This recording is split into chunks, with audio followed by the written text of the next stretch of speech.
नमस्कार दोस्तों, आज हम सुनेंगे सोमवार की व्रत कथा। प्राचीन काल की बात है।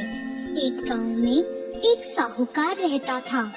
साहूकार बहुत धनी था, लेकिन उसकी कोई संतान नहीं थी। साहूकार अपने वंश को लेकर हमेशा चिंतित रहता था। साहूकार भगवान शिव को प्रसन्न करने के लिए सोमवार का व्रत रखता था और व्रत के दौरान भगवान शिव पार्वती की पूजा करता और शाम को शिवलिंग पर दीपक जलाता था।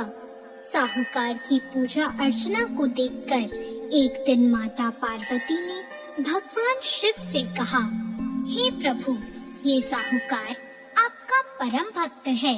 प्रति सोमवार को विधि विधान से आपकी पूजा करता है। मुझे लगता है कि आपको उसकी मनोकामना पूर्ण करनी चाहिए।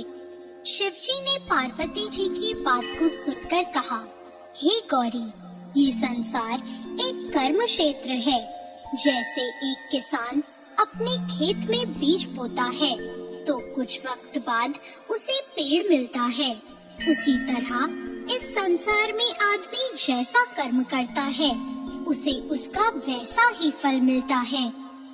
भगवान शिव बोले कि इसके कर्मों में संतान सुख नहीं है, लेकिन माता पार्वती ने भोले भंडारी से दोबारा आग्रह किया और कहा, हे नाथ, फिर भी आप इसकी मनोकामना पूर्ण कर दीजिए। यह आपका परम भक्त है। अगर आपने अपने भक्तों की इच्छा को पूर्ण नहीं किया तो वो आपकी पूजा आराधना क्यों करेंगे? माता पार्वती के इतना आग्रह करने पर भगवान शिव ने कहा, यह साहूकार बहुत धनवान है और इसके कोई पुत्र नहीं है, इसलिए ये सदैव चिंतित रहता है। लेकिन इसके भाग्य में संतान योग भी नहीं है। लेकिन तुम्हारे आग्रह करने पर मैं इसे पुत्र प्राप्ति का वरदान दे देता हूँ। लेकिन इसका जो पुत्र होगा वो केवल 12 सालों तक ही जीवित रहेगा। फिर एक रात्रि शिवजी ने साहूकार को स्वप्न में दर्शन दिए और कहा कि उसको जल्द ही पुत्र रत्न की प्राप्ति होगी, लेकिन उसका पुत्र दीर्घ आयु नहीं रहेगा, बल्कि केवल 12 वर्ष तक ही जीवित रह पाएगा। यह बात सुनकर साहूकार न तो प्रसन्न हुआ और न ज्यादा दुखी हुआ। साहूकार ने इस बात को सुनकर भी पूजा अर्चना जारी रखी और कुछ दिनों बाद साहूकार की पत्नी गर्भवती हो गई और उसने एक सुंदर बालक को जन्म दिया। बालक के जन्म से घर पर हर्षोल्लास का माहौल था, लेकिन साहूकार खुश नहीं था, क्योंकि उसको पता था कि उसके बालक का यह जीवन केवल 12 वर्ष तक का ही है और उसने किसी को भी यह बात नहीं बताई थी। जब साहूकार का बालक 11 वर्ष का हुआ तो साहूकार की पत्नी ने कहा कि अब इसका विवाह कर देना चाहिए, लेकिन साहूकार ने मना कर दिया और उसे शिक्षा के लिए काशी भेज दिया। साहूकार ने बालक के मामा को बुलाया और पैसे देकर उन्हें बालक के साथ काशी जाने का आदेश दिया। फिर साहूकार ने मामा भांजे से कहा कि वह काशी जाते समय रास्ते में यज्ञ करते हुए और ब्राह्मणों को भोजन कराते हुए ही जाए। दोनों मामा भांजों ने ऐसा ही किया। काशी जाते वक्त जिस रास्ते से मामा भांजे गुजर रहे थे, उसका राजा अपनी पुत्री का विवाह एक ऐसे राजकुमार से करवा रहा था जो कि काना था, यानी उसे एक आंख से दिखता नहीं था। दूल्हे का पिता इस बात से चिंतित था कि अगर दुल्हन पक्ष को यह पता चल गया कि दूल्हा काना है तो राजकुमारी विवाह के लिए मना कर देगी। इसलिए उसने जब साहूकार के पुत्र को देखा तो उसने सोचा कि मैं अपने बालक के स्थान पर तोरण के वक्त इस बालक को बिठा दूंगा और दुल्हन के पक्ष वालों को पता भी नहीं चलेगा। दूल्हे के पिता ने साहूकार के पुत्र को इस बात के लिए राजी किया। इस तरह साहूकार के उस लड़के ने दूल्हे के कपड़े पहने और घोड़ी पर चढ़कर तोरण की रस्म पूरी की।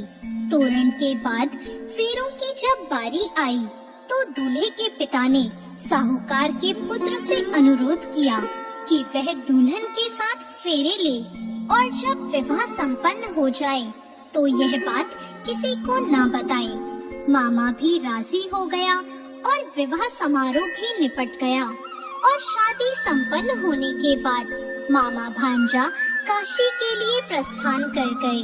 परंतु साहूकार के पुत्र ने दुल्हन के कपड़ों पर लिख दिया कि तुम्हारी शादी मुझसे हुई है, लेकिन जिसके साथ तुम जाओगी वह एक आंख वाला आदमी है और मैं काशी में शिक्षा ग्रहण करने जा रहा हूँ।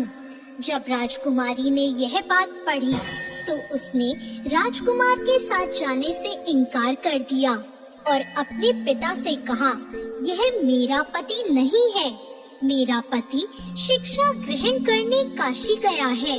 जब सब जगह यह बात फैल गई तो मजबूरी में दूल्हे के पिता को सारी बात बतानी पड़ी और दुल्हन के पिता ने भी अपनी बेटी को भेजने से इनकार कर दिया। इधर मामा भांजे दोनों काशी पहुंच गए और बालक शिक्षा ग्रहण करने लगा और मामा ने यज्ञ कराना भी शुरू कर दिया। जब साहूकार का पुत्र 12 साल का हो गया तो एक दिन वो अपने मामा से बोला कि उसकी तबीयत ठीक नहीं है और वह सोने अंदर जा रहा है। साहूकार का पुत्र अंदर सोने गया और उसकी मृत्यु हो गई।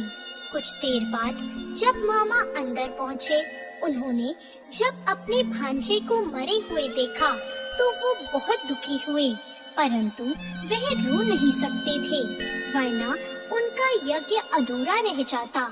इसलिए मामा ने वापस जाकर यज्ञ पूरा किया और ब्राह्मणों का भोजन कराने के बाद मामा अपने मृत भांजे को देखकर रोने लगे। उसी वक्त उसी मार्ग से शिव पार्वती गुजर रहे थे। माता पार्वती ने किसी के रोने की आवाज सुनी तो उन्होंने शिवजी से कहा, हे प्रभु, कोई मनुष्य रो रहा है, चलो उसके दुखों को दूर कर देते हैं। शिव पार्वती मामा के पास गए और उन्होंने जब मृत बालक को देखा तो हैरान हो गए, क्योंकि वह भगवान शिव के आशीर्वाद से जन्मा साहूकार का पुत्र था। माता पार्वती ने कहा, हे नाथ, यह तो साहूकार का पुत्र है जिसको आपने केवल 12 वर्ष तक का जीवन दिया था। पार्वती जी ने मृत बालक को देखा तो उन्हें दया आ गई और उन्होंने शिवजी से कहा, प्रभु, आप इस बालक को जीवन दान दे दीजिए, वरना इसके माता पिता जीते जी मर जाएंगे। माता पार्वती के आग्रह करने पर शिवजी ने उनकी बात मान ली और उसे जीवन दान दे दिया।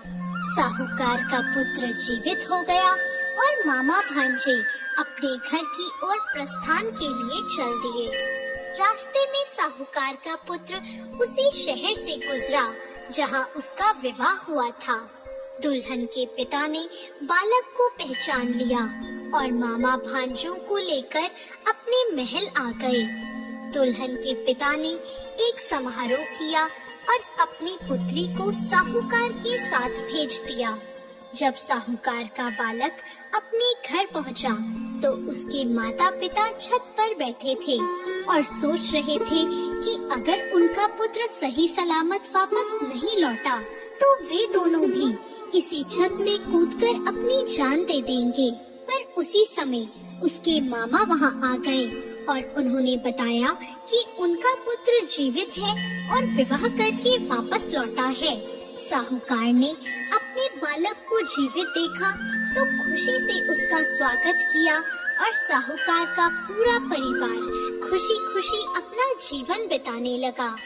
जैसे भोलेनाथ ने इस परिवार पर कृपा करी, ऐसी कृपा सब पर करना।